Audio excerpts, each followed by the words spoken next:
ko din gusto yon. Hindi ko gusto agawin yung posisyon ni Bongbong Marcos. Gusto ko makita ng taong bayan hanggang sa dulo kung gaano walang hiya si BBM. Yan ang diretsang sagot ni Vice President Sara Duterte sa umuugong na panawagan umano ng ilang retiradong sundalo at grupo na si VP Sara ang manguna sa nilulutong umanong people power. Pero ayon mismo kay Duterte, wala siyang balak gawin yan lalo't nanumpa siya na depensahan ng konstitusyon. So wala sa aking mga kamay ang pagsasagawa ng extra constitutional means, no, to overthrow the current administration. Sa kabila niyan, hindi pa rin tinantanan ng bise ang mga pasaring sa Administrasyong Marcos. Sa kanyang speech sa Independence Day celebration sa Davao City, muli niyang inakusahan ng Pangulo na magnanakaw ng kaban ng bayan. Ang kalayaan natin at ang soberanya natin, hindi siya nawawala sa mga foreign invaders lamang. Hindi siya sa pagsakop lamang ng mga foreign invaders. Nawawala din siya kapag yung mga matataas na opisyal ng ating pamahalaan, kasama na ang Pangulo, ay malasindikato sa pagnanakaw ng pera ng bayan.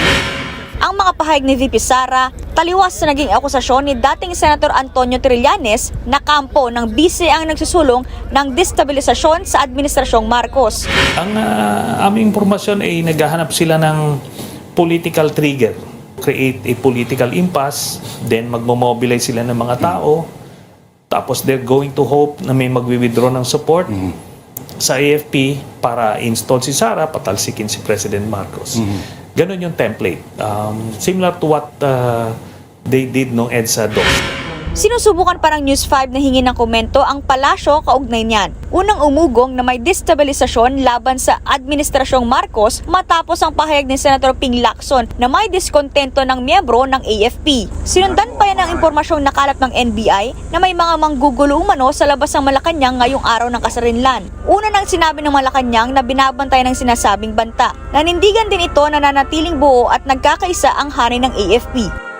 Ang sabi po mismo ng pamunuan ng AFP ay wala silang nakukuhang anumang detalye o impormasyon patungkol dito, pero syempre may ugong-ugong at ito naman din ay kanilang binabantayan. Hindi po kinakailangan, according to AFP, ng loyalty check dahil alam po nila ang kanilang mandato para sa bayan at naaayon sa konstitusyon.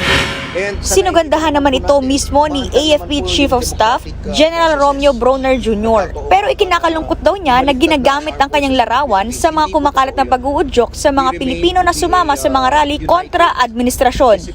May mga nag-text rin sa akin na nagtatanong kung totoo nga ba na bumaliktad na ang Armed Forces of the Philippines. Hindi po totoo yun. No? We remain to be a united, disciplined, and professional force.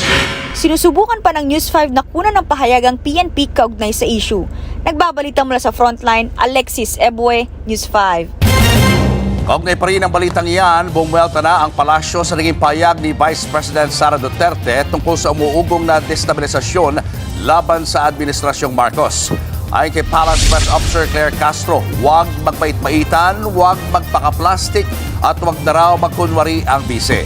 Git ni Castro, kaalyado mismo ni VP Sara ang nagpupursige ng destabilisasyon. Kung totoong ayaw ng bise na mangyari yan, ani Castro, pigilan ito ang mga kaalyado. Pinaplan niyo nga yata. Ba't di ba, umpisa pa lang sa maisog, gusto niya nang paalisin ng Pangulo sa pwesto eh. Iba yung sinasabi mo, iba yung ginagawa mo. Pero every time nagsasalita ka, nahuhuli ka.